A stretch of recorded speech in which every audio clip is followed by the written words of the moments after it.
Hi and hola para amigos. Today we're focusing on a significant issue in the academic community. I want to share my personal experience with a medical education journal and highlight a related situation encountered by Olle and Cate to shed light on systemic issues within the peer review process. Peer review serves as the foundation of academic publishing, but what happens when this process becomes questionable? Starting with my own story, I submitted a paper to this journal and faced a perplexing review process. In the first round, the reviewers called for revisions, which is a standard. No single comment from the editor. In the second round, reviewer 1 asked for minor revisions to the abstract only, while reviewer 2 felt all their comments had been adequately addressed. However, to my astonishment, the editor rejected the paper, criticizing the study design, a point that should have been raised initially if it was a concern. I had no objection to receive a rejection. My paper can be rejected, as I receive rejection letter many times. However, the same decision could easily and should have been provided as a desk rejection, not after 2 rounds of peer review, by providing no single mention in the first round. This clearly wasted my and 2 reviewers' valuable time. I took to Twitter to express my frustrations. I received support from the academic community. Dr. Artino called this as a bad editor form, and Dr. Houts shared a similar experience, emphasizing the waste of time for everyone involved. Seeking explanation, I emailed the chief editor, highlighting these issues, hoping for intervention. Yet, the response was disheartening. They responded, "Please note that the editorial decision was considered only after consulting the chief editor of journal." It showed that the chief editor approves this bad editor form. This brings us to Olle and Cate's experience, which, while broader, underscores similar issues in the same journal. Olle, along with his colleagues, was invited to edit a collection titled Advances in Entrustable Professional Activities. Initially, they were led to believe they would guide the peer review process. However, they soon realized their roles were superficial, primarily used to attract submissions rather than to ensure the academic integrity of the content. Despite negotiating for more meaningful involvement, they found themselves sidelined, with final decisions still resting in the hands of higher-level editors. The turnover rate among these editors was astonishingly high.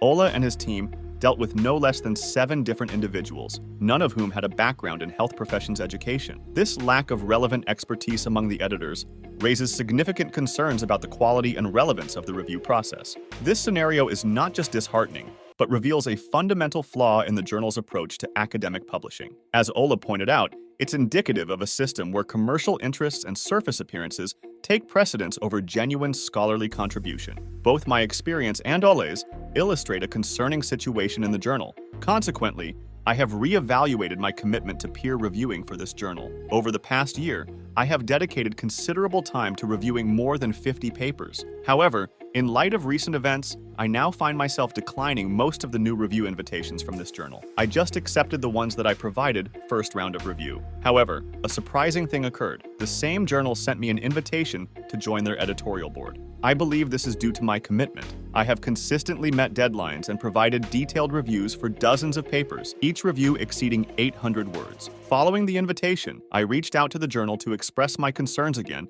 and requested a comprehensive response to my issue before making a decision. They offered a detailed explanation and apologized for the negative experience, admitting that the rejection decision could have been taken before the peer review process, but they did not mention any further action. This suggests that similar issues could arise again. They also expressed hope that this negative experience would not influence my decision regarding the invitation. However, it did affect my decision. Now, I am even more motivated to join the editorial board because I aim to set a positive example. I won't waste the time of authors and reviewers by subjecting them to 2 rounds of review for a manuscript that from the outset has a fundamentally flawed study design. If I overlook such a wrong study design during the initial evaluation and the first round of peer review and only recognize it after 2 rounds, I will step down as an editor. Therefore, I accepted the invitation to contribute to medical education research by being a good example. As a community, we must advocate for change, demanding greater accountability and ethical standards within academic publishing.